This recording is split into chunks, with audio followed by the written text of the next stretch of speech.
Committee on Finance sa Senado, Senador Win Gatchalian, sinabing di na kailangang pakialaman pa ang tira na nakalaan sa barangay at SK election dahil mayroon daw 230 billion na pondo ang gobyerno.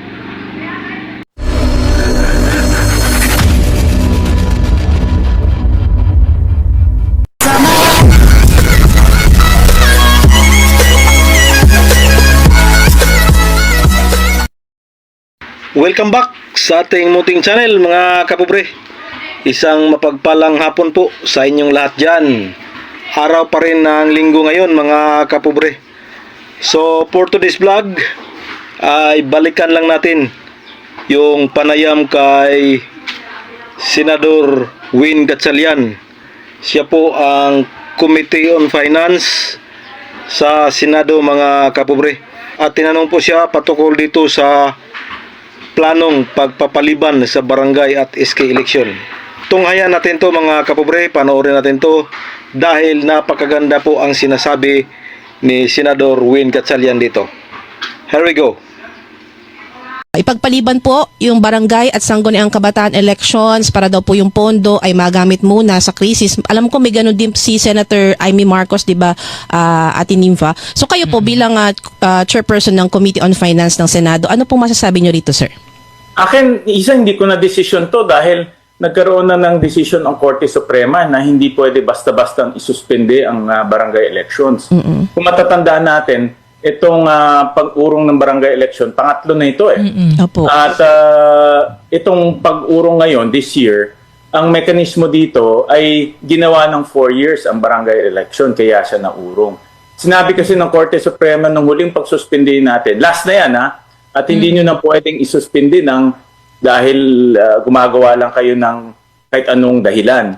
No? Dahil ang katapat naman nito ay pagkawala ng demokrasya at pagkawala ng oportunidad para sa mga kababayan natin pumili ng kanilang mga kandidato. Kaya kung ako tatanungin, unang-una, unconstitutional na yan. At pangalawa, dapat matuloy na dahil pangatlo ng pagsuspend dito. At pangatlo, maraming tao umaasa na pumili ng kanilang mga local leaders. So ibig sabihin po, Senator, maghanap na lang tayo muna ng ibang pwedeng tipirin at pagkunan ng pang-ayuda at iba pang kasi yung barangay election, Nympha, is only 8 billion, 8 to 9 billion yan. Ngayon, meron pa tayong 230 billion na pwedeng gastusin. So, in other words, hindi naman kulang yung pera para paggastusan. Talagang nakalaan na yan para sa barangay election. Yan po. Diba? Napakaganda ang sinabi ni Senador Win Gatchalian mga kapobre. Dahil nung tinanong siya kung ano ang kanyang masasabi sa planong pagpapaliban muli sa barangay at SK election, ay wala pong kagatol-gatol na sinabi ni Senador Win Gatchalian na bawal po ang mag-postpone ng barangay at SK election. At hindi po yan kanyang desisyon, kundi desisyon yan sa Korte Suprema. Lalo na itong plano na naman ngayon dahil pag nagkataon ay pangatlong beses na po itong mapostpone.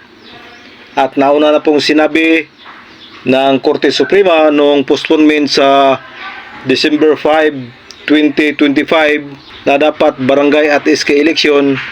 Sinabi ng Korte Suprema na last na yun. Last ng postponement na yun. Kaya hindi na po mangyayari na mag-postpone pa uli. At sinabi pa ni Senador Win Gatchalian na yan po ay unconstitutional na pag i-postpone pa itong November 2, 2026 mga kapobre. At doon naman sa naging dahilan ng nagsusulong na i-postpone ang barangay at SK election, yung makatipid daw ang gobyerno pag ipagpaliban itong halalan ngayon.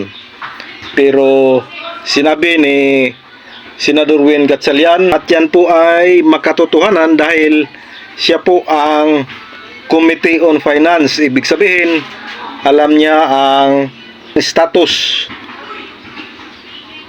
sa financial aspect sa ating gobyerno.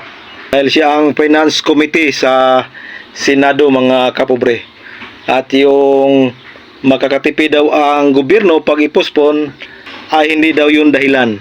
Dahil diretsahang sinabi ng senador na mayroon pong 230 billion na pira para gagastusin. Kaya di na kailangang galawin ang pira na nakalaan sa barangay at SK eleksyon. Kaya wala nang dahilan para pakialaman pa yung budget na nakalaan para sa barangay at SK eleksyon, mga kapobre. So yan, tuloy-tuloy lang ang paghahanda ng ating mga aspirant at yung mga incumbent, tuloy-tuloy ang trabaho sa barangay para makaulit. So, kita-kits sa November 2, 2026, mga kapobre. This is your Cap John Official. Please subscribe, like and share. Bye-bye and God bless us all.